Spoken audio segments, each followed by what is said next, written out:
Ne pas confondre une blessure et une ouverture. C'est différent. Quand vous êtes blessé, ça vous rend vulnérable. On en est encore là-bas, juste à la vulnérabilité. Mais à quel moment maintenant, ça devient une porte?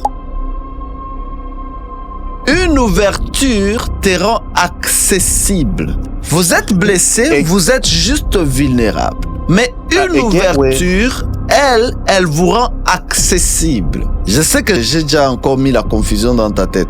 Je vais maintenant donner des exemples. Tu peux avoir vécu un abus. Je ne sais pas quel type d'abus tu as vécu. Abus sexuel, émotionnel. Et il y a des femmes ici, des hommes qui ont été abusés et ils sont blessés en fait. Cet abus-là a installé une blessure en vous. C'est tout à fait normal. Cet abus que vous avez vécu, je ne sais pas quelle expérience que vous avez eue, elle a naturellement installé une blessure en vous. Ce qui est normal. Mais si vous n'arrivez maintenant pas à traiter cette blessure-là, et cette peine, cette douleur-là, c'est là qu'elle se transforme en une porte.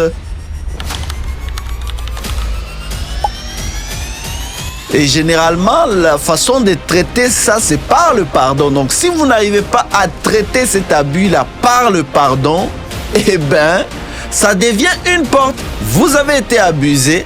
La blessure s'est installée naturellement.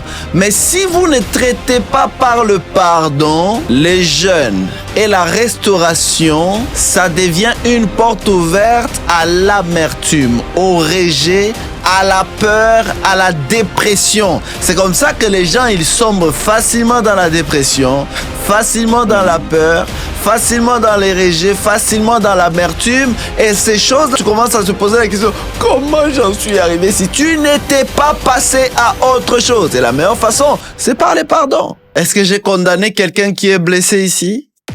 Mais j'avertis celui qui reste dans la blessure sans pour autant réparer ça au travers du pardon.